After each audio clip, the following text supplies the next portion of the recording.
Good morning and welcome to this online press conference courtesy of Liquid Intelligent Technologies. My name is Victoria Rubadiri and I'm a broadcast journalist based in Nairobi, Kenya, and I will be moderating this session. Now, after unveiling its cybersecurity business unit in 2020, Liquid Intelligent Technologies will be launching its 2021 report titled The Evolving Cybersecurity Threat in 3 different countries. That's Kenya, Zimbabwe, and South Africa. And of course, we know with COVID-19 came a new normal and really a new way of working. Hashtag WFH, or working from home, comes with its advantages such as productivity and efficiency, but also disadvantages such as cybersecurity threats, which is a real concern for many firms. And that is why we're here as Liquid releases its findings on the state of cybersecurity in Kenya, Zimbabwe, and South Africa, as I said earlier. Now, allow me to introduce the speakers and panelists who will be addressing this session. We have Ignace de Villiers, who is the Group Head of Cybersecurity at Liquid Intelligent Technologies South Africa. He joined Liquid in May this year as the Group Head of Security. He is responsible for the external cybersecurity strategy and business success of Liquid. We also have Dr. Craig Van Rooyen, who is the Chief Commercial Officer at Liquid South Africa. He joined Liquid in September 2019 as a Chief Operations Officer. He is directly responsible for strategic and operational leadership across the business. Loretta Songola is the Regional Chief Business Officer at Liquid Southern Africa. Now, the countries under that umbrella are Botswana, DRC, Angola, Mozambique, and Zimbabwe. Loretta is responsible for the Liquid enterprise business, and her portfolio includes sales, business development, and digital transformation. Last but not least, we have Richard Muthua, who is the Head of Solutions and Corporate Sales in Kenya. He has over 14 years experience in the technology space, having worked for Interconnect Internet Solutions, Liquid Telecom Group, and recently Dimension Data. And we'll be hearing from them a bit later on in our panel discussion as we delve into the findings and just what they mean. And just a few housekeeping rules, because I know there'll be a lot of questions cropping up from the presentation that Ignace is about to give and the panel a bit later on. If you can direct your questions to the Q&A section of this call. Avoid the chat section because, of course, some questions can get lost there with other comments. So if you have any questions, and these are the members of the Fourth Estate, please direct them to the Q&A section.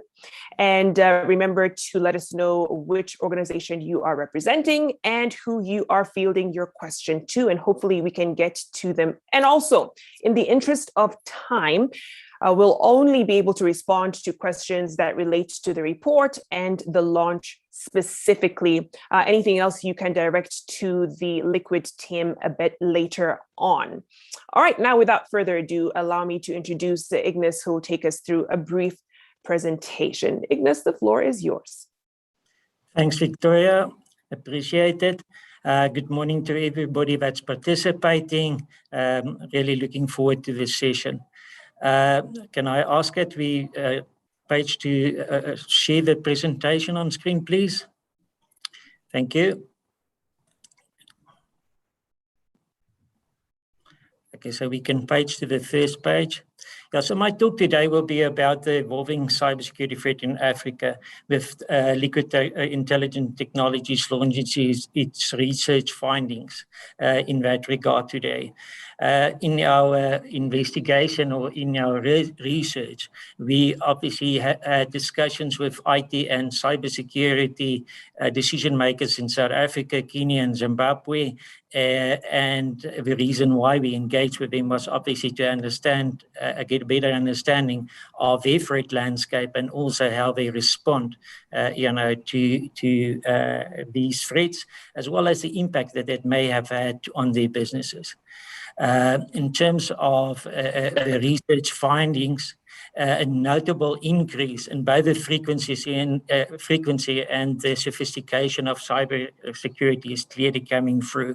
And then specifically, businesses in Africa is clearly a bit more vulnerable as more than half of their companies in South Africa or in Africa has, not adequate safeguards, as well as the fact that there's lesser cybersecurity laws and regulations that apply across the Africa continent, which makes them basically a haven for cybercrime. Can I ask you to go to the next slide, please? Thank you very much. I think the whole era that that we are in at the moment, and the digital era that we are in, is heightening the threats, and because of that, both business and individuals are under a significant cyber threat, and hence a business conversation or cybersecurity should be business conversation in every business and organization.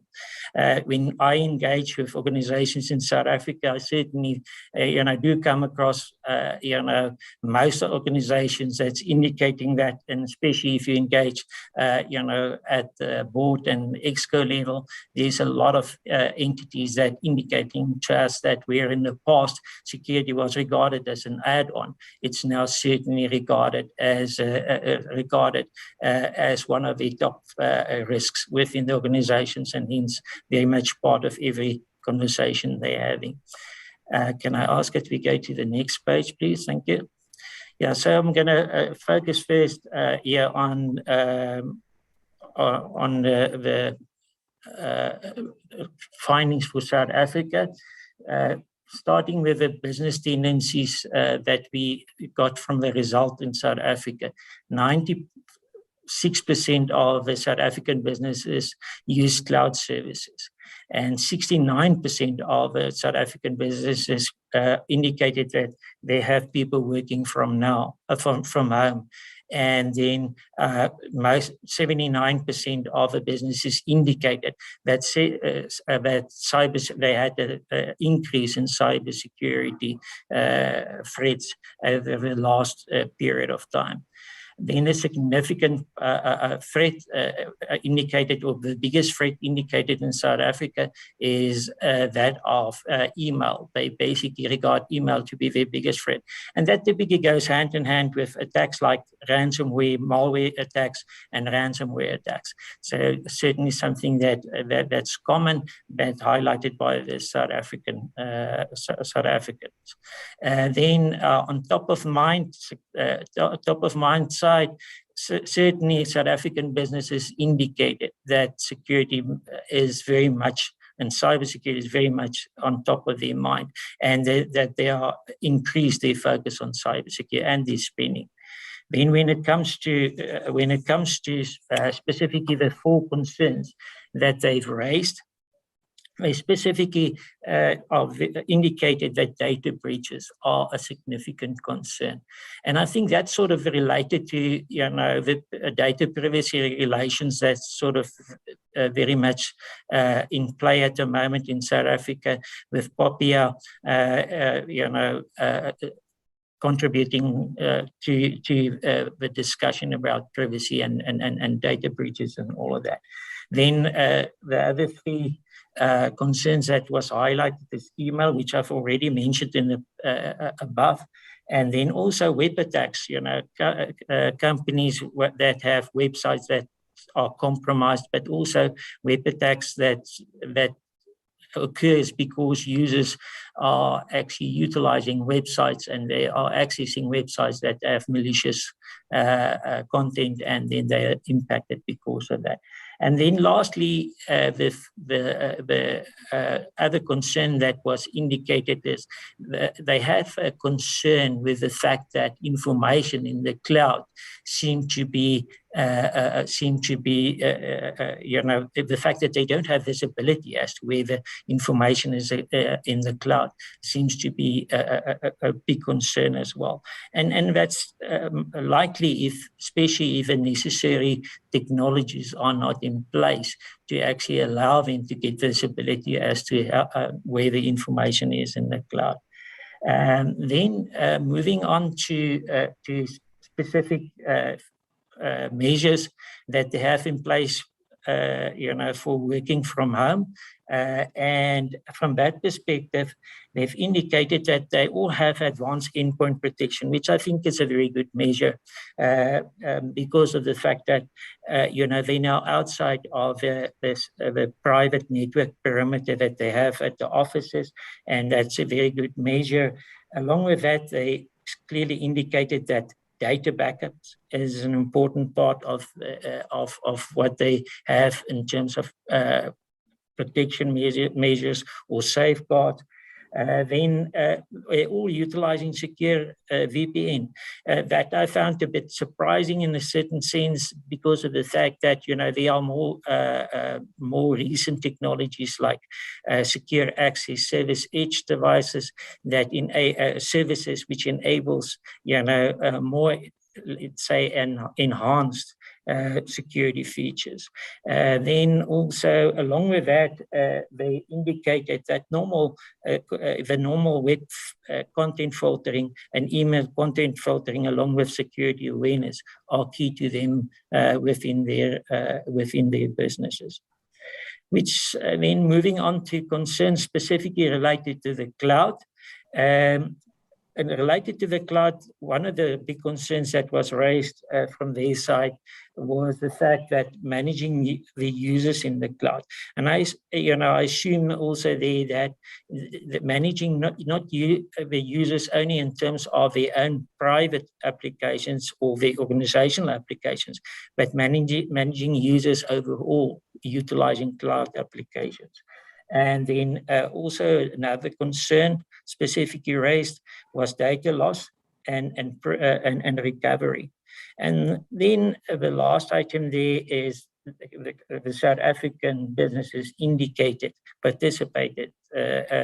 participants indicated that they are very much concerned about the level of skill that the service providers have in terms of supporting their cloud utilization and making sure that they have secure cloud deployments.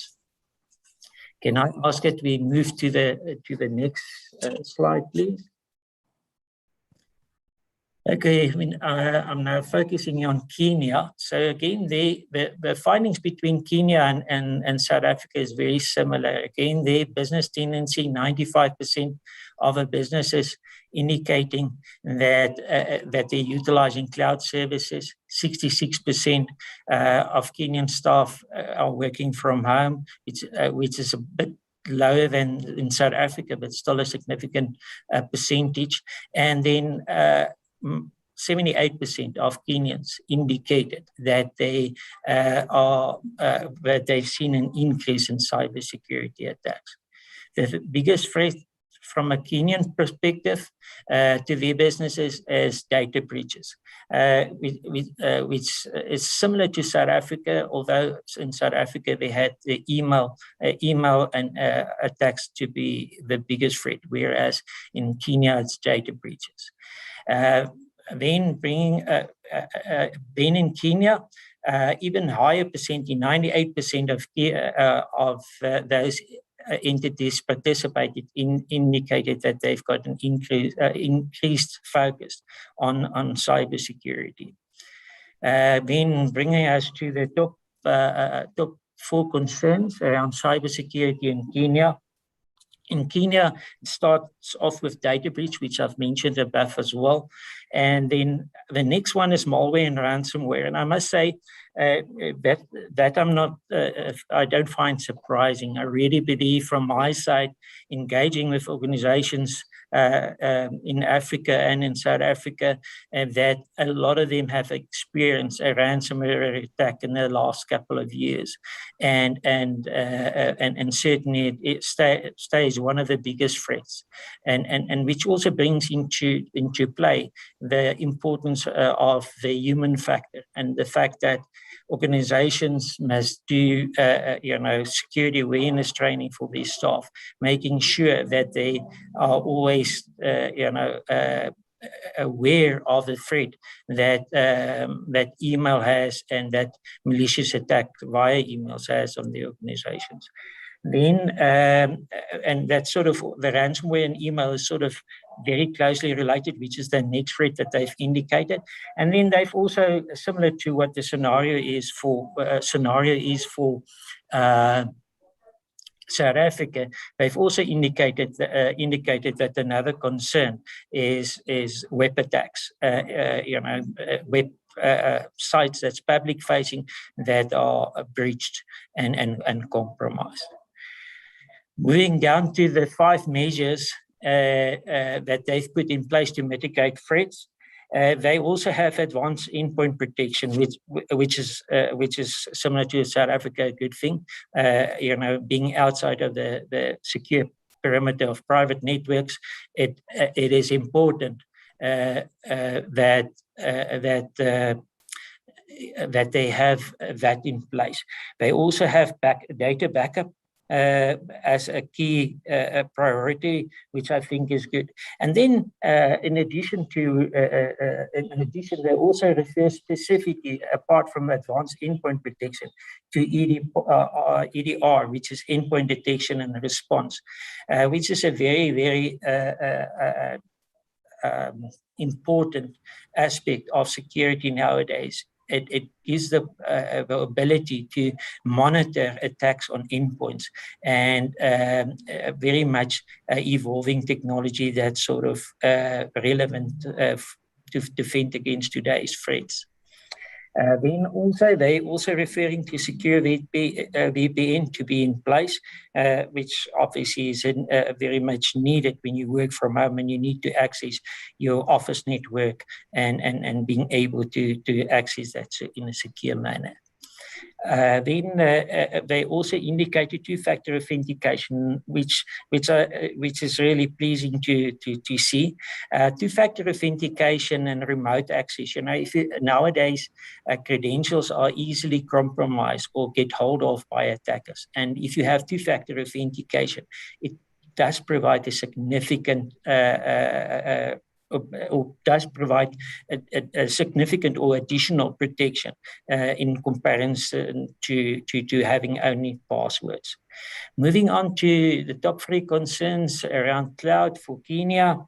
Again, they have managing user access, same as it was in South Africa. And then the next item that they've listed is the lack of controls by cloud providers or vendors. There, I think, the engagement from providers is very important because many of the businesses do utilize cloud, but when they utilize cloud, they are unaware of the native security capabilities that these vendors do offer. If, for instance, you utilize something like Microsoft Office 365 or you use Microsoft Azure, you have the ability to enable a number of security features. And we find that in many instances, that's not enabled. A good example there would be, for instance, 2-factor authentication. That would enhance the security of your users accessing, the cloud significantly.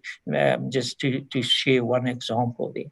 Then, the last item that they've mentioned, there's also data loss and recovery, and to a certain extent, I think that that's sort of a data loss when users utilize shadow IT applications that they're not aware of, and then the data end up in unknown territory, and that's a big concern. And the recovery thereof, if people would leave and stuff like that.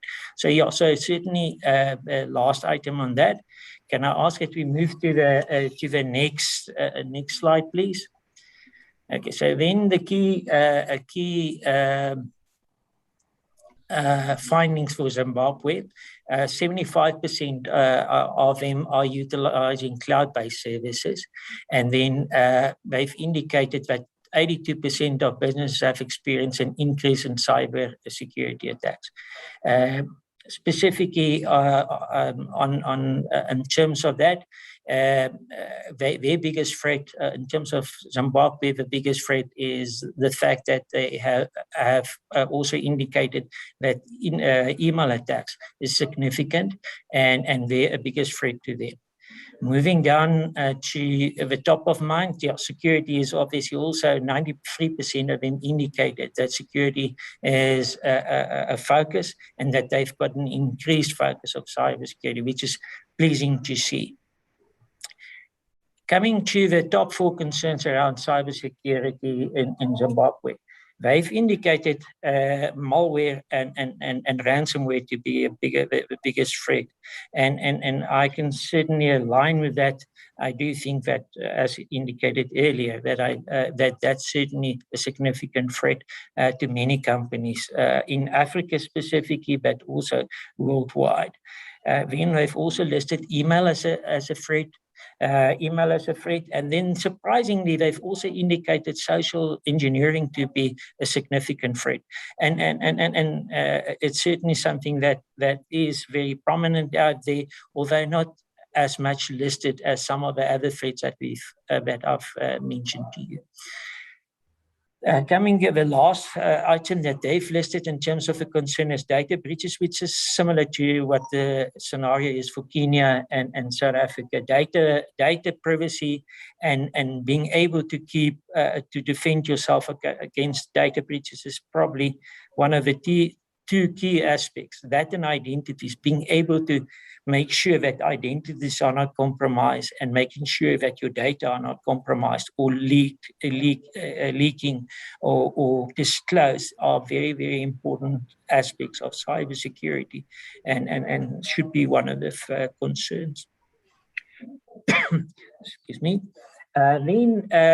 The next, or from a Zimbabwean perspective, the mitigations that they've indicated that they've got in place for working from home is EDR as the first or highest indicator. And that is great to see, because EDR, as I've indicated earlier, is sort of a more enhanced type of endpoint security, and it's good to see that they have that high on the list. Also, they have staff training, security awareness high on the list, which is great to see. Coming back to what I said earlier about the human factor, and that users need to make sure that they are aware of the possible threats, and that applies to staff working within businesses, but it also applies to individuals. Important to understand that it's understand the threats and that is out there at the moment. And then also they've got listed two-factor authentication. I've said quite a bit on that already. And then they've also listed advanced endpoint protection. Which are the others indicated to be their highest priority. And then interestingly, rather than having a secure VPN, they've actually indicated that they regard as evolving tendency like secure access and service edge technology, which is basically a solution that enables security for the user on the endpoint, and also enabling that via cloud-based services, so that users don't have to go via the secure VPN at the office to visit applications or to access applications that they have in the cloud. That the control is actually handled by the agent on an endpoint, as well as the cloud service that's provided as part of SASE. And then they've also indicated that vulnerability management and patch management and those type of things are important to them. Coming to the last item there, top 3 concerns in terms of working from home. Or for cloud-based services, apologies for that. For cloud-based services is data loss and recovery, managing user access, which is the same as the others. And then, interestingly, they've also indicated that compliance is a concern, and specifically in terms of data being in different, in other jurisdictions, data being stored in other countries. And I assume that would typically apply for those participants that forms part of government institutions, where they have a concern about their data being, located abroad in different jurisdictions where different legislation and regulations apply. So yeah, that wraps up the key findings for South Africa. South Africa's Kenya and Zimbabwe. Can I ask it we go to the next page? Then in conclusion from my side, it's clear that Africa has a long way to go in terms of cybersecurity. And then also, there's specifically in Africa, there's a need to improve laws and regulations and the overall cybersecurity by having more safeguards implemented or security controls implemented. And that would obviously enable economic growth going forward.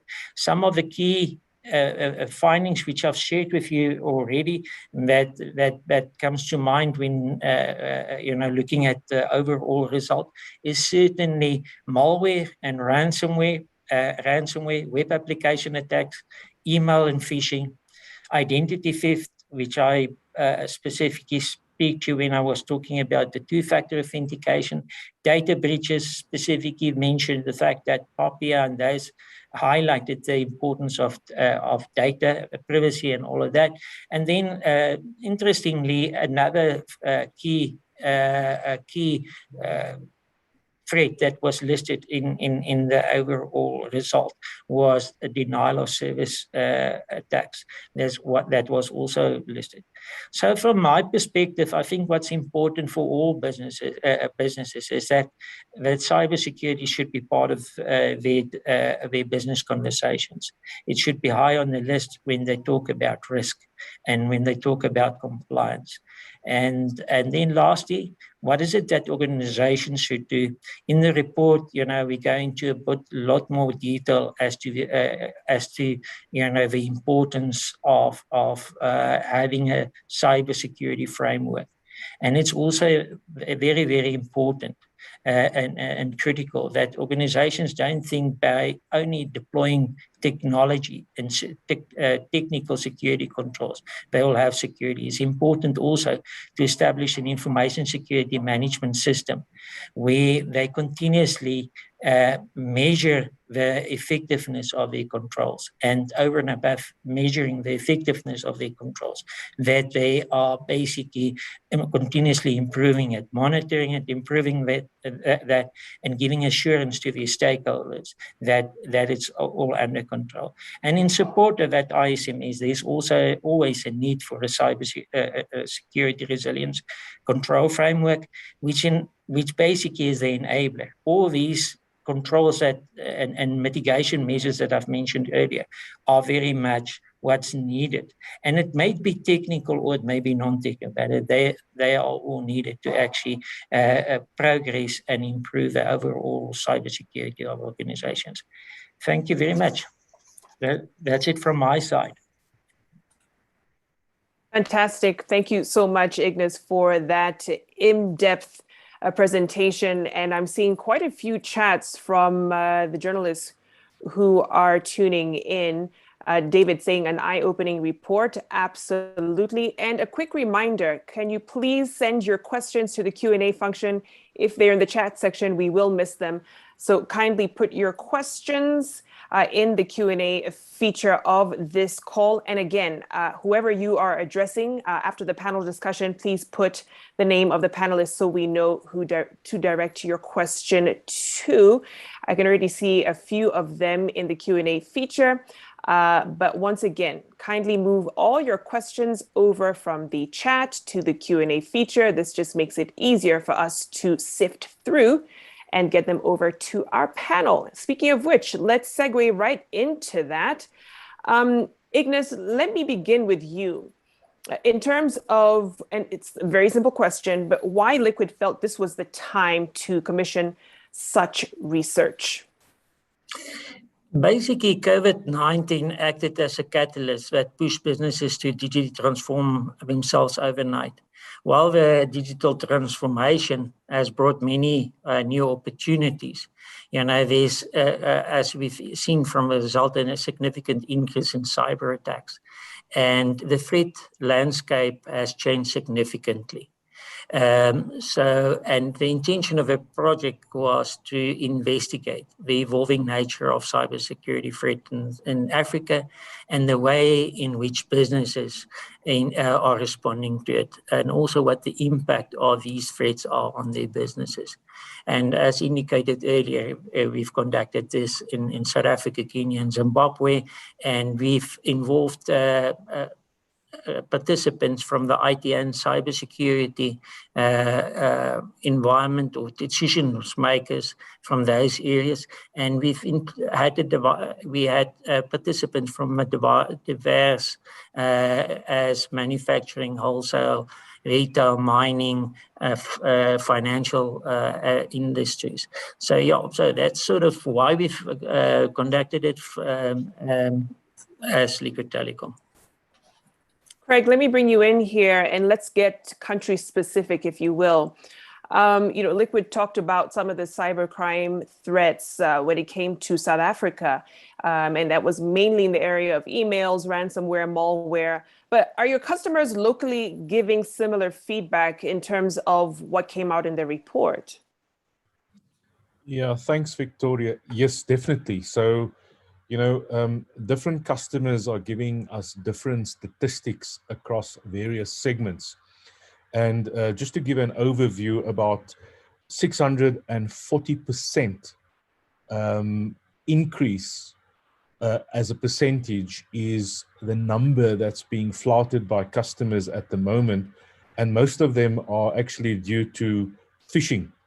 And that's been exasperated through the COVID-19 pandemic. And, typically the feedback that we're getting from customers are that cyber criminals are, particularly in South Africa, are exploiting the situation or the lockdown situation. And that's mainly because people are working flexi time, and working from home.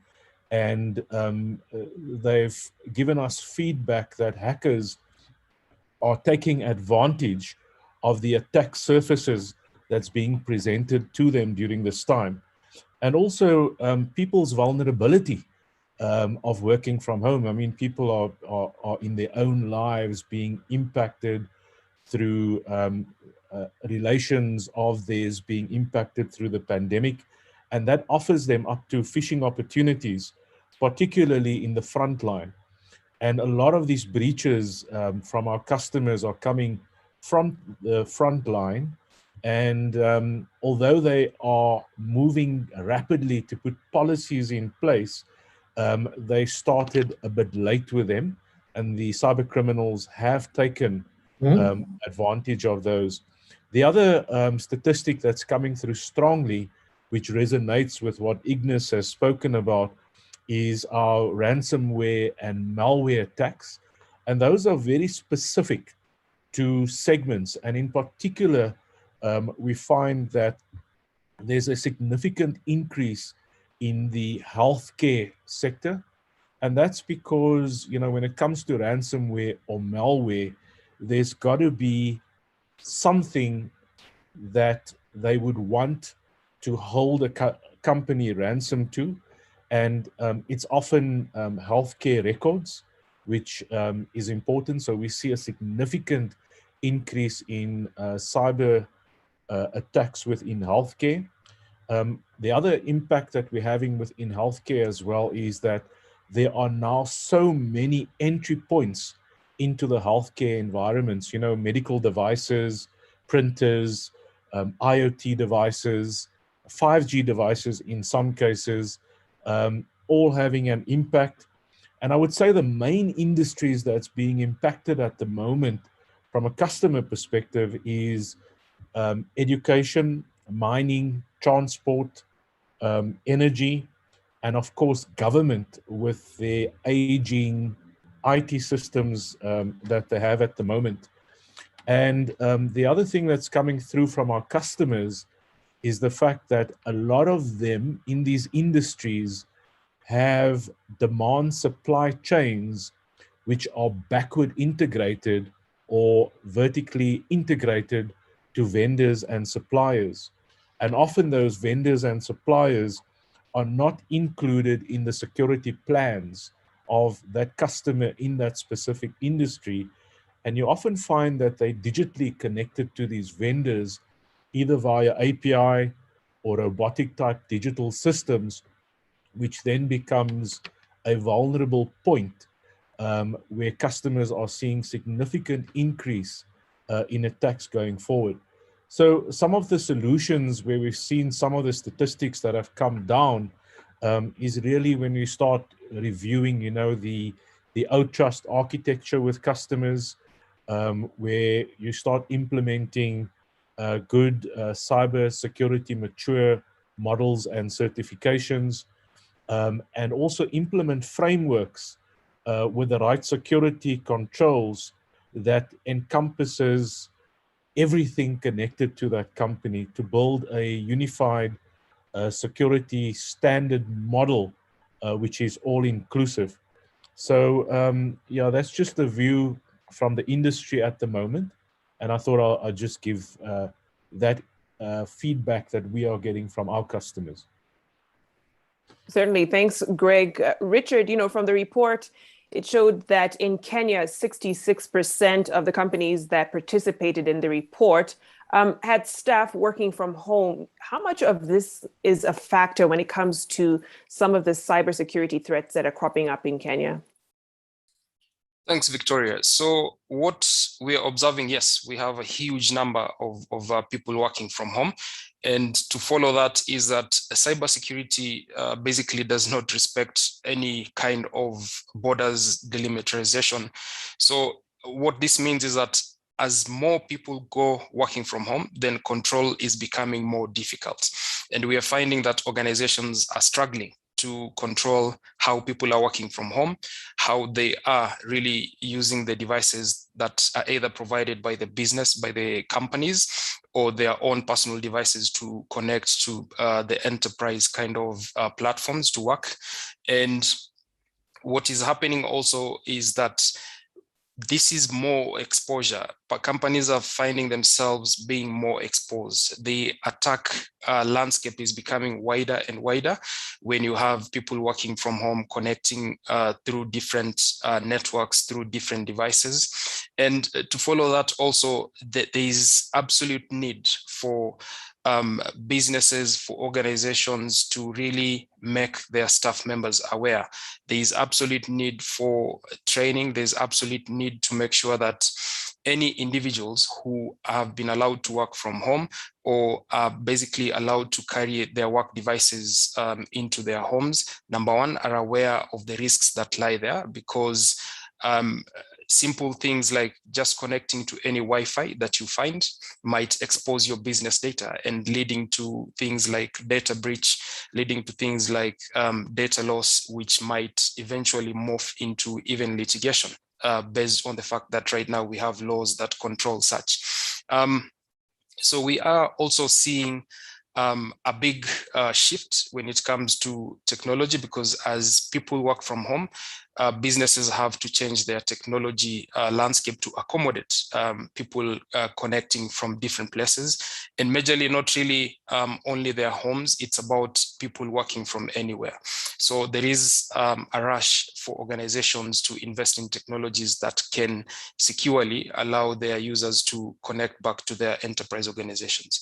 So in summary, the movement of people working from home has exposed businesses more, and then catalyzed by the COVID situation, where you would see threats coming in through fake information to do with COVID. You would see a lot of phishing attacks coming in. There's a lot of also data breach when people are not controlled properly in terms of how they connect to their organizations. So in summary, yes, people are moving to work from home. Organizations need to keep on investing every day and making sure that they're up to date. And also the individuals need to be made aware through training, through continuous things like drills to ensure that your staff members know what to touch, what not to touch, where the exposures are. And that really talks to the point that this is not stopping anytime soon. This is continuing, and the threats are also continuing to evolve and grow and become more complex as this goes on. And just to finish up is that, yes, it shouldn't be that difficult to get these things done in terms of training, in terms of making sure you have that human part of your ecosystem fully secured, fully aware. And in terms of direction on where to get this done, you would be looking at solutions like what Liquid Intelligence Solutions would offer, technologies would offer, and those would be user training, managed security services, where we can help you look at your landscape when your users are going out to connect from anywhere. We can help you really fortify your security, get them to connect securely, and make sure that your whole enterprise cybersecurity investments are securely put in place and you are working securely. Thank you, Vicky. Thanks, Richard. You know, as Richard mentioned, threats now are becoming more complex. They're evolving, and you have to kind of be a couple steps ahead. When you look at the threat landscape or attack landscape in Zimbabwe, what's the case there? What are you seeing? Thank you, Vicky. Can you hear me? Yes, you're audible. Thank you very much. So when we look at Zimbabwe, I was just looking at our findings where we actually saw that cybersecurity is also talking to how we interact with technology at most. The pandemic has created new challenges for businesses to adapt to this new operating model in which working from home has become the new normal. But the reality of the businesses has to change the outlook, because you can see that people or organizations look at when are we going to be attacked, when we get attacked. But we need to move from there is to say, not if, let's put when, and we recognize the fallout of the breaches of data, privacy, ransom. It can be very financially devastating. Organizations in Zimbabwe are accelerating their digital transformation, and cybersecurity is now a major concern. The reputational, operational, legal, compliance implications could be very considerable if cybersecurity risks are neglected. So from this research, we have seen that in Zimbabwe, the landscape is bordering around where our customers are very concerned about the data security concerns. And we can, I can see the comments, people can't hear me clearly. Can I probably remove this? Give me a minute. I've seen a comment. People cannot hear me properly. Let me try and fix my audio if it's getting better. Let me know if it's better. Vicky, can you hear me properly? I can hear you. You're slightly faint, so I don't know if it's the headset. Okay, let me try and remove it. Sorry about that. No problem at all. Can you hear me now? Much better. That's much better. Okay, let me try again. All right, so I was talking in terms of the data security concerns, where we are looking at customer data protection, confidentiality of data, where most of our organizations are very, very much concerned. And we've also seen in terms of the password protection, phishing attacks are becoming very, very sophisticated using different channels. They are using SMS, voice phishing, spam. And again, the other issue that came is human error. From all these discussions is also imminent in Zimbabwe. We have seen that there's a concern with the employees where unknowingly they give access to the wrong people.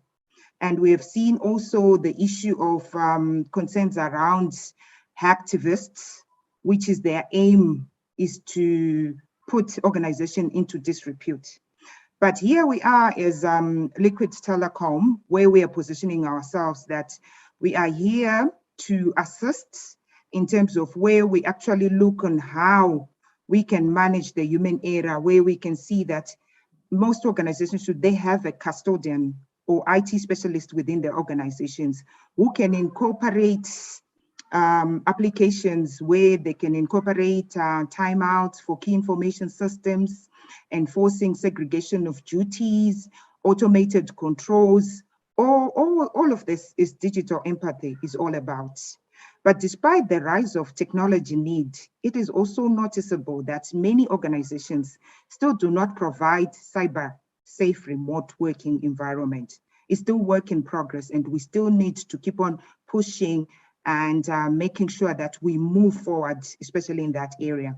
Because we've also noticed instances where unwanted and invited members again access virtual meetings and obtain confidential, sensitive information. This is mostly also imminent in Zimbabwe. And also you can see that, so what is it that we can actually do to move forward and address such a situation? We are also recommending from our end that let's have a cybersecurity awareness. It's very, very key. The staff needs to be briefed on best practices, procedures to regulate the sending of emails or content to any email address or cloud storage. Secondly, the also use of VPNs is also an added advantage, especially if our remote working, where we have staff working from home, we also have staff working from the office, we need also to put in a further layer of protection. And continuous environment assessments, identification of weak spots, it is very important. This can take the form of vulnerability scanning. It can also take various types of penetration tests, exercises, zero trust again. Most CIOs should consider implementing a zero trust approach to cybersecurity. This is a model where authenticated and authorized users, devices, permitted access to applications and data. And this is our position within Zimbabwe, that we've actually have a department or a division that we also have specialists. And we have seen that because of the rise of COVID, we've seen that this is not resting. We need to be 10 steps ahead, and we should be able to walk this journey with our customers. That's my perspective from a Zimbabwe perspective. Thank you, Loretta. Let me circle back to Ignas, and just to kind of draw out a few more insights from the report. You know, you talked about some of the more common cyber threats that we're seeing now in the respective countries. And that, you know, quite a few companies are using cloud services, which increases the threat of cybercrime and cybersecurity issues. But what more would you want to draw out, you know, that you'd find important to know from the report, from your perspective? I think maybe a good starting point is the fact that, you know, organizations should always make sure that they have the baseline security controls in place, making sure that the configurations are well done, that patch management is done, adequately, and that, basically vulnerability management and those basic security controls are in place. Another significant factor that I think comes to the fore is that a lot of organizations and businesses implement a new technology, and then they don't utilize the built-in native security capabilities that comes with that product. And that also applies to individuals. You know, we purchase laptops, or we purchase mobile devices, and in the end, there's quite a significant number of native or built-in security capabilities that we can enable to ensure that, you know, we have a safer endpoint, and that we are protected against threats. And so I think that's something that comes to the fore as well, that the importance of having baseline security controls in place, and that we enable and optimize the native capabilities of those vendors that you've already invested in. If you've invested in a Microsoft endpoint environment, or then to make sure that those features that it does provide you, disk encryption, good password protection, that you enable it to and optimize that to the maximum. Then over and above that, as I've indicated earlier, having a cybersecurity framework is very, very important. And the reason for that is to basically have the two pillars that I referred to earlier, making sure that you continuously improve it through an information security management system. And then secondly, to have, a security controls that provides resiliency. It's important when we refer to resiliency that, you have controls that allow you to, or enable you to identify weaknesses within your environment. It's equally important to detect attacks if there's attacks happening within your environment. Protection, as always, is important, having the necessary protection measures. But also security controls that enable you to have a response ready. And so it might not always be a scenario where you need the technical control. It might be your incident response plan. How are you able to respond when an incident does occur? And also, how is it that you're going to recover? Do you have proper offline backups that you can utilize once you've had the ransomware attack and you've been compromised? Making sure that you cater for a response and recovery. Then also testing, very, very important part of creating resiliency. You need to test whether those controls that you do have in place, whether those controls are effective and adequate. You may have implemented some security controls, but they might not stand up against some of the attacks. So it's important to do testing, pen testing, and as well as vulnerability assessment and testing. Blue and red team and purple team testing, all of those things would add to the overall maturity of your cybersecurity.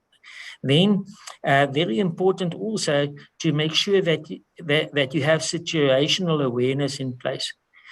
You need to have monitoring in place. Be aware of what threats are within your environment, and so having that visibility creates the situational awareness, which allows you not to be reactive, not only to react once something happened, but also to have proactive measures, to be able to be proactive, and also to be preemptive, so that you even preempt what might happen because you have that visibility. So that's a situational awareness that's important. And then last but not least, important to learn and evolve. Whenever you do have an incident, to make sure that you basically have go through the exercise to learn from what happened and to improve so that the same does not reoccur. So that in general is some of the aspects that I think comes to the fore, and that everybody should be aware of to improve their overall security posture. Thank you. Absolutely. Thank you. And I'm seeing a comment here from Kenya. And Fred is saying awareness for security for personal digital devices must be increased. He also says more security awareness is needed for SMEs in Kenya. Thanks for those points, Fred. But let me bring Richard in here. When it comes to the threats, and you talked about this, they've become more complex, more sophisticated. And I came across a very concerning statistic from Risk IQ research that said cybercrime costs organizations $2.9 million every single minute. So when you're talking about impact on businesses, cost, I mean, just goes without saying, but what other impact will it have if companies don't prepare? Right. So you truly put it, Vicky. So the impact is quite huge. And what we are realizing also, what is being reported is not 100% what should be reported. And there are reasons to that. And the first key reason there, or the major reason, is about companies protecting their brand equity.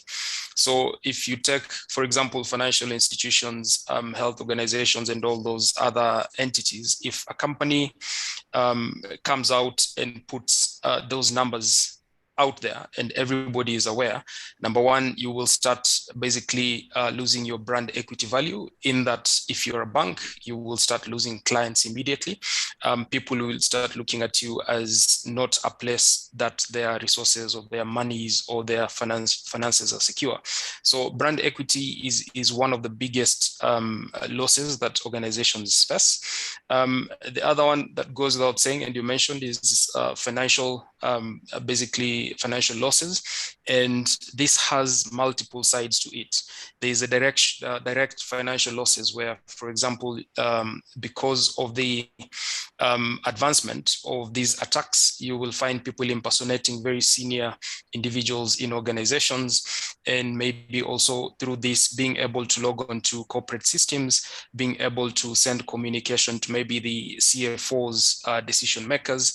And to some extent, we've seen even payrolls being manipulated because of this, and suppliers funds being diverted because someone has impersonated the person who's supposed to approve.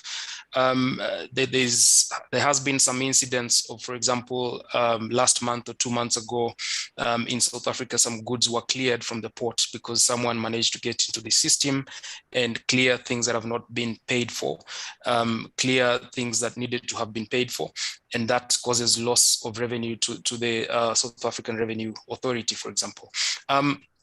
So these complexities are also driven by the advancement in technology.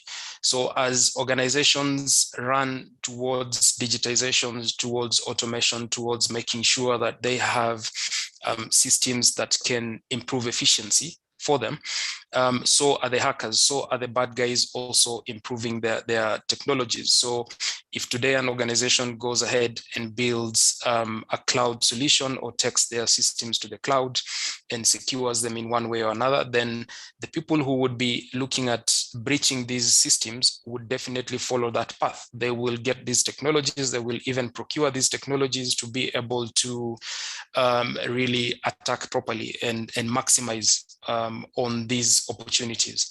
So again, we are also seeing impact in the operations. So if you take an example of organizations, and we have been able to help some organizations who've suffered ransomware attacks, where their systems have been taken at ransom, they are being forced to pay. Sometimes they don't have the funds, but they need these systems to operate. And these systems could be running their procurement, they could be running their accounting details. It could be a logistics company, and they're not able to track their consignments, where they're going. Some of these consignments could be delicate. Case in point, you would have flowers that needs to come from the farms and stay fresh, need to be monitored because of the advancement in technology. But because your systems have been taken at ransom, you are not able to do that. You are not able to meet your end clients' SLAs. So the bottom line is your business is rendered incapable immediately. So that is also another big impact that we've seen to businesses. The other one is maybe also businesses being forced to go into litigation. So where personal data is involved, where personally identifiable pieces of information have been breached and exposed in ways that they shouldn't have been, and then tag that to the newly enacted Data Protection Act, GDPR, which we are all subjects of. We are seeing companies having to go into court processes. Companies are getting sued.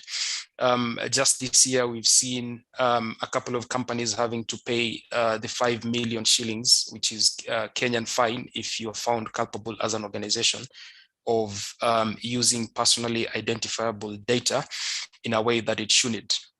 So that is also another big impact that we're seeing to organizations.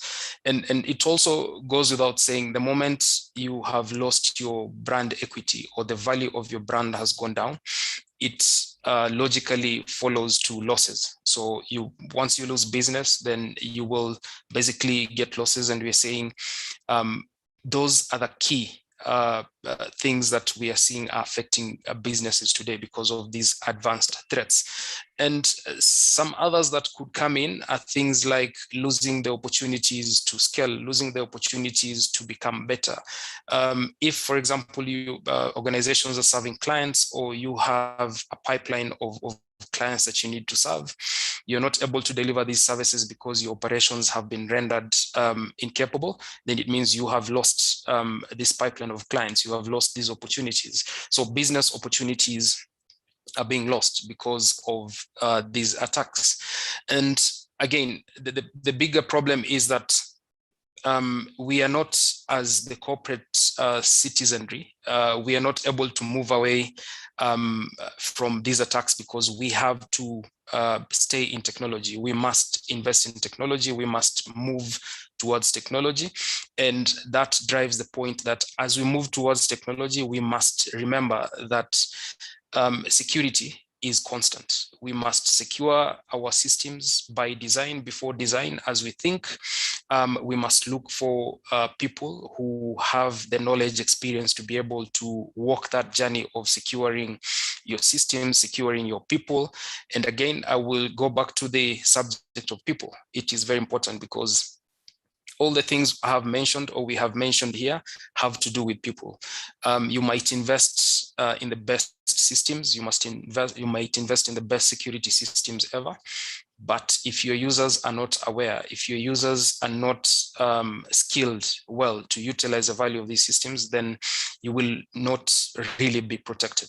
So we must make sure that from bottom up, from the lowest employee in terms of what they're doing to the highest. And we are looking at board level training, training in terms of security awareness. We're looking at operational level. We also need to look at technical level because, again, some of the things that are catalyzing these threats actuating is that a lot of organizations we are finding that have employed very highly qualified individuals, but do not have real life experience. So you would find this being a situation where if someone is qualified, if someone has a degree in computer science and focusing on cybersecurity, there would be a lot of theory, which is respectable.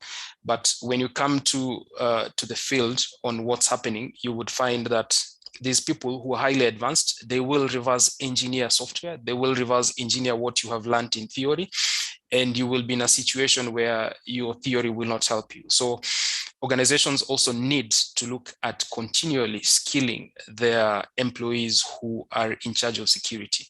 Now, in terms of how liquid intelligent technologies can come in and help the corporate citizenry, as I call it, is where we can come in and provide your staff members. We can provide your chief security officers. You can provide your CIOs with real life situational training, knowledge transfer. We can handhold them, and we can also be there as part of your virtual security team, because we are exposed as a technology firm. We are exposed more than any enterprise organization would. We have the skills, we have partnerships that help us skill up and stay ahead, because again, in security, the other thing is we need to stay ahead of these things. We need to proactively have information, we need to detect, and then we need to protect. So those would be my observations, and that is it cuts across a lot of these other regions, not only Kenya. Vicky? Thanks, Richard. And let's move on to another region, Zimbabwe. Loretta, Richard talked about earlier these attacks. They're not random, they are targeted. And, when you think about, and you mentioned this, an attack, it's not a matter of if, but when. When you look at the impact on businesses in Zimbabwe, what are you seeing there in terms of the collateral damage, if you will, that happens should they suffer an attack? Thank you, Vicky. Richard has covered most of what I was going to say, but I will put it in that besides the financial and reputation damage, there's also another important factor that we also need to consider, that is the disruption in an organization that has been attacked. So what we have seen is that the worry that happens in those organizations that are potentially to be compromised is to be able to understand the cybersecurity framework that adheres to the best practice.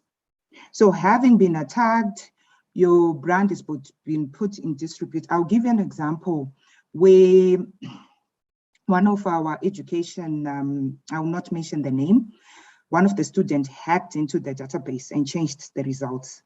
You know the impact that it will have to the general populace.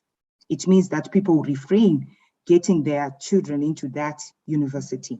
So it's something that we should come in as Liquid Telecom to be able to advise customers on a cybersecurity framework that adheres to the best practices, number one.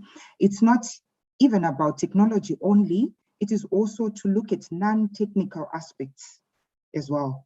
For example, let's say if one of the staff goes under security awareness training, it's important also, because now organizations need to revolve where they were looking at IT department as a general IT department with network administrators or software administrators. We also need speciality of a cybersecurity custodian in that organization, where they can actually look at the users trained?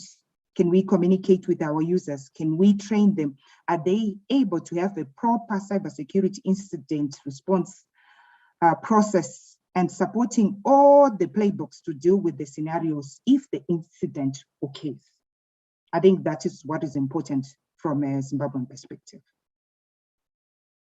Thank you, Loretta. And Craig, I need to bring you in here, just going back to the whole concept of working from home and just how that has evolved the threat landscape overall.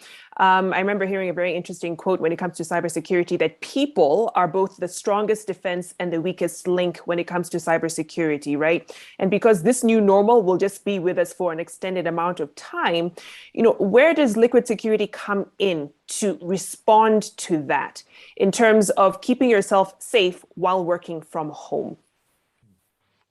Well, thanks, Victoria. I think many companies, particularly in the pandemic, how these challenges are evolving. And just some examples I may want to cite. If you look at safety or health within a company, it's very different to what people do on a company campus to what they do at home.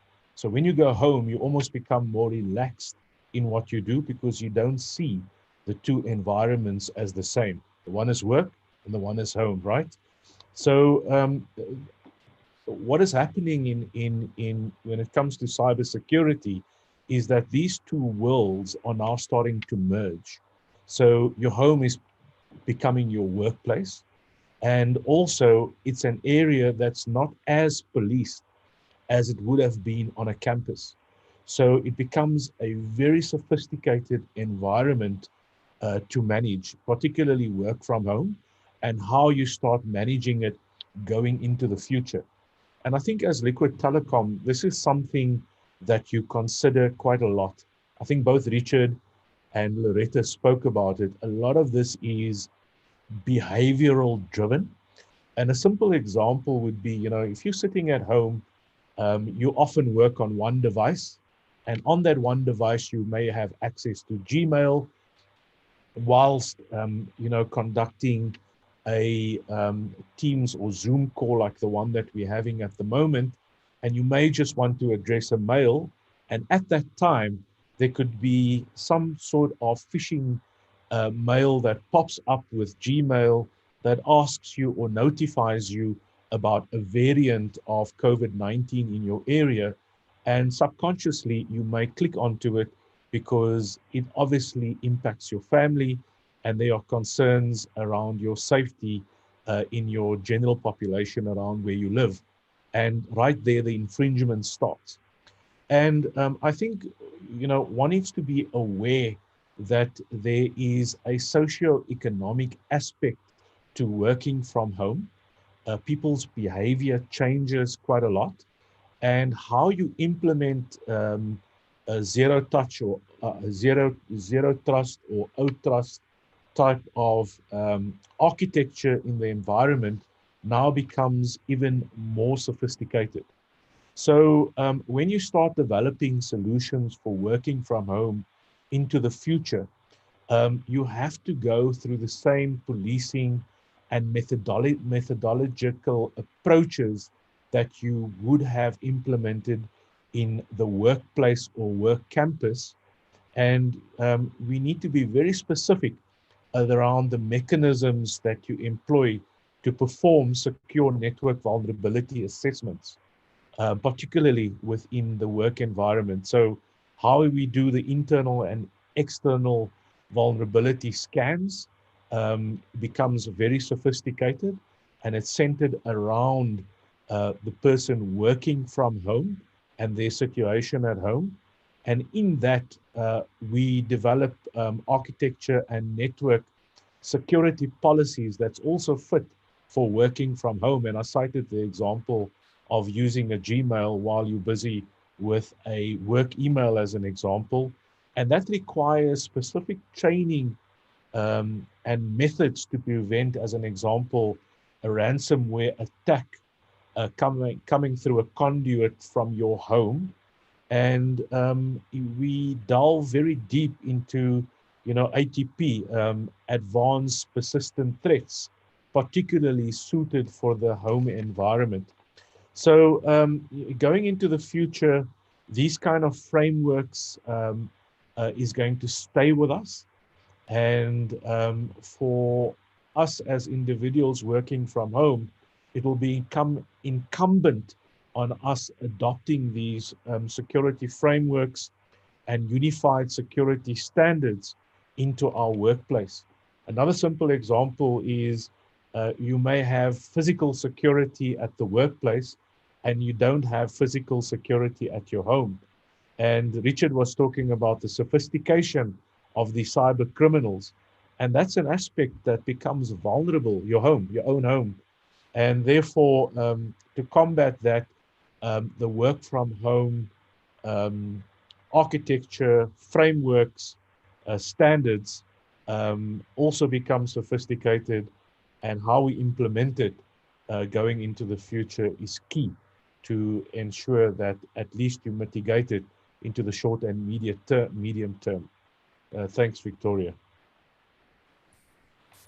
Thanks, Craig, and to all our panelists as well. Given time, we need to head into the Q&A section. Quite a few coming in from the Fourth Estate, so let's get right into them. There is a question here from Taneo, who asks, how much traffic has Liquid DNS processed compared to Google since inception of the public DNS? And I think this can go to Ignas. I'll have you respond to that before we move on to the next question.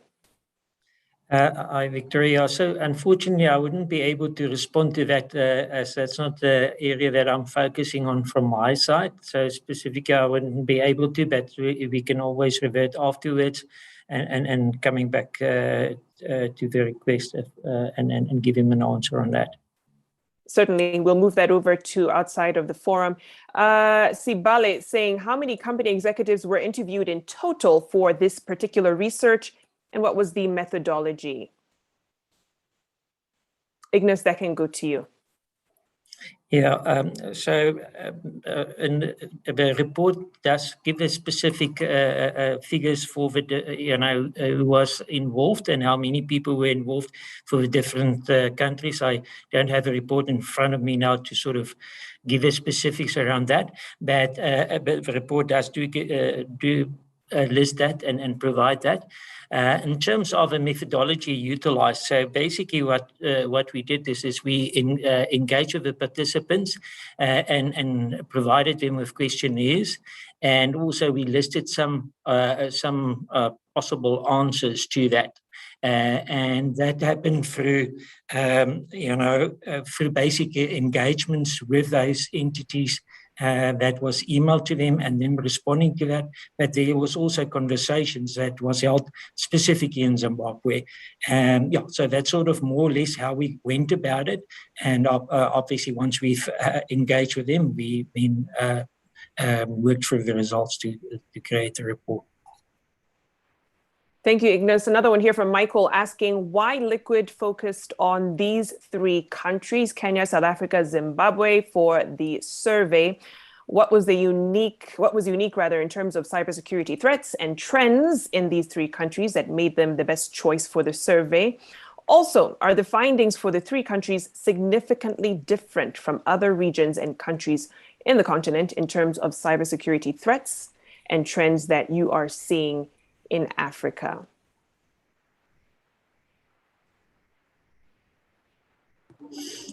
Victoria, do you want me to respond to that? Yes, Ignas, if you can. Yeah, so basically we decided on the 3 countries because we do have a presence in those countries, and then from a perspective as to whether the feedback that we received from them would apply to the rest of Africa, you can see from the results that there's a lot of common across all 3 of the countries that we did where we did do the research. There's certainly, I would say, 85 to 90% that they have in common, but there are also differences.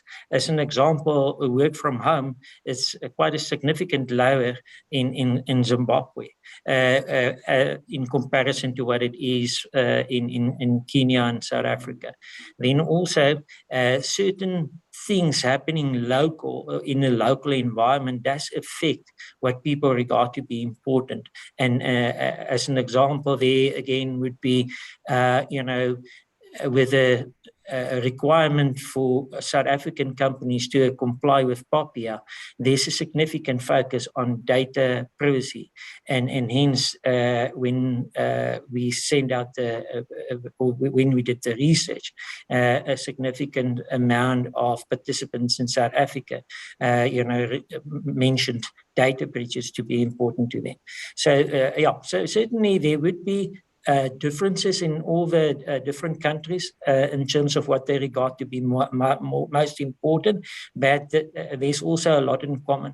And I must maybe also highlight that if you look at entities that publish significant threats or the most recent threats, entities like INISA, and there are a number of well-known industry publications or vendor publications regarding threats that applies.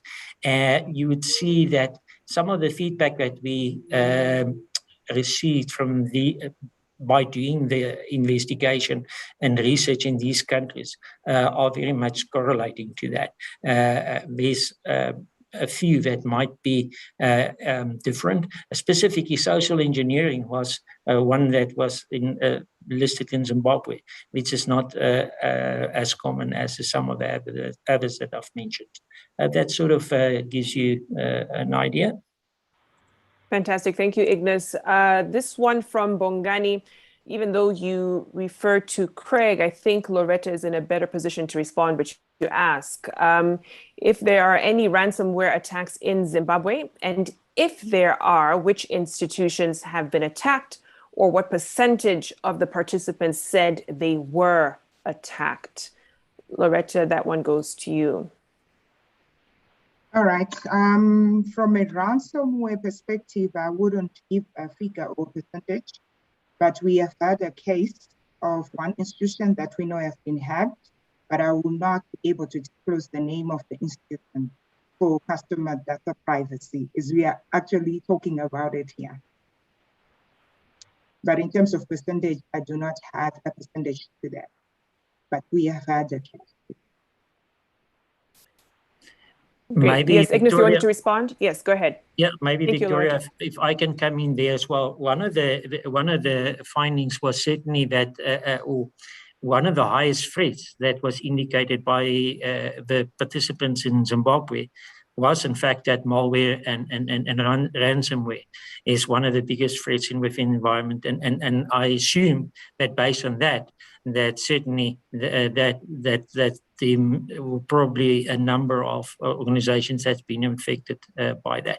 I know locally in South Africa, just in the last, I would say, 18 months to 2 years, I've been involved at least, say, 10 to 12 organizations that's been, impacted by ransomware. So I assume the same would apply in all the countries throughout Africa. Fantastic. Thank you, Ignas, Loretta. One here from David. Actually, we go to Chris's question from IT Web Africa. Ignas, this is for you. Regarding businesses engaging cloud service providers, where does the onus lie in terms of confirming value-add security services and benefits? Surely this should be negotiated upfront. Yeah, I agree 100% that it should be negotiated upfront. And I think it's important for organizations and businesses that do decide to utilize cloud, that they have an understanding, when they do utilize cloud, what type of services that they're going to be utilizing. There's a difference between infrastructure as a service, cloud service, or platform as a service, or software as a service. In each of these instances, if an organization decides to utilize infrastructure as a service, most of what is utilized by the organization, the security required to utilize infrastructure service, the obligation to enable security or to maximize security lies then with the organization themselves or the business themselves. The service provider just provide an underlying infrastructure. They're responsible for that, for security of that underlying infrastructure. But everything that's put on top of that infrastructure needs to be enabled and managed and managed by the entity utilizing infrastructure as a service. When somebody chooses to have platform as a service, then the service provider would provide a bit more. They would provide the underlying infrastructure as well as the platform, the operating system security and all of that. And that the business would still be responsible to deliver and ensure that the application that's on top of that platform that they utilize is secured. That the onus to do that lies with the business to secure their applications. And then obviously when SaaS or software as a service is utilized, then the onus to deliver the security lies with the service provider. And I think what's important there is for organizations that engages with service providers to make sure that they understand that going for a lesser cost option typically means that you do away with some of the features that might be available to you. Not only security feature, but typically security features. For instance, if you do purchase, say, a Microsoft service, and you haven't enabled the security that they have available to you, then obviously you would be more exposed to threats coming your way. And so it's very important to understand what's included in the service that you have, and then what is optionally available. And make sure that those things that you're most concerned about are addressed. It's also important. It's not only about the service or the application and what it has to offer. It's also important to realize, if you're an organization, but does not have the capability or the skill set internally to manage a cloud deployment, to enable and to optimize the security that's provided by a vendor, and then to obviously consider over and above having that service, to also consider having a managed security services, a service where somebody manage the security of that cloud environment on your behalf. So that's sort of, in short, how I think it should be addressed. And certainly it should be a discussion between both the service provider and the business, and it should be a conversation that's sort of taking place up front, negotiated up front. Thank you. Thank you, Ignas. Great. We have a few more minutes to go. I think I'll take two more questions. This one coming in from Kevin, Nation Media, asking, what is Liquid doing to reduce growing and evolving cyber attacks in Kenyan businesses? And then how affordable is it for business to mitigate these attacks, considering majority of the businesses in the country are SMEs? I'll direct this question to Richard. Thank you, Vicky. So definitely, as Liquid Intelligent Technologies, we are doing a lot from supporting the market when it comes to cybersecurity and technology in general. Some of the things that you would be seeing around now is programs around, for example, we are coming in and helping SMEs to understand their cybersecurity postures through assessments that are highly affordable. That's how I can put it in terms of the pricing or the costs. We are to some extent also extending, call them subsidized, highly subsidized security assessments to understand how the organization's security postures are, which is the only spot that you can start if you're going to build a security platform or framework that really helps. And then over and above that, once we do your assessments, we also have several ways to mitigate loopholes and threats that we would have seen during these assessments. And these could be through people. We've got highly qualified individuals who we can deploy and help SMEs, number one, design their security systems. Number two, design policies and procedures in terms when it comes to security, and then also train people. And that also comes in as a very, very important element when it comes to building your security resilience or cybersecurity resilience. So training is one of the things that we're also doing. Sorry, Loretta, if you could mute your mic. Thank you. Go ahead, Richard.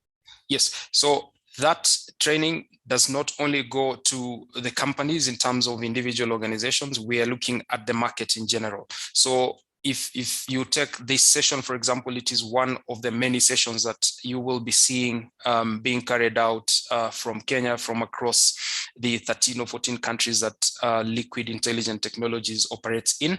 And we are intentional about making sure that the market understands and appreciates appreciates the fact that they need to be secure. They need to understand the threats that they face. They need to understand how cybersecurity works, and they need to understand how to become as resilient as possible. And we will help them do that through the technologies that we have, technical support staff that we have, and also partnerships with big players in the space like Microsoft and others that we will help to build kind of highly secured security fabric that you can also consume or use as a service as a client. And that goes to the affordability. So you really don't have to invest on capital. We can help you invest in that capital. We invest for you, and what you consume is just the service. So that is how I would answer that, Vicky. Thank you, Richard. One last one here from David Bote asking, was a study just focused on business customers, or was government also featured? Have you engaged government, and what are their major cybersecurity gaps? What do you propose they can do in terms of policy and laws to enhance their security? Ignas, I'll direct this to you. Yeah, so certainly government was involved in our investigation. They were one of the, or they were part of our participants. Then certainly in terms of specifics, specifics that's relevant to government, I think that one of the immediate things that I can think of now was the reference to data being in a different jurisdiction. That was part and parcel of what was highlighted in Zimbabwe.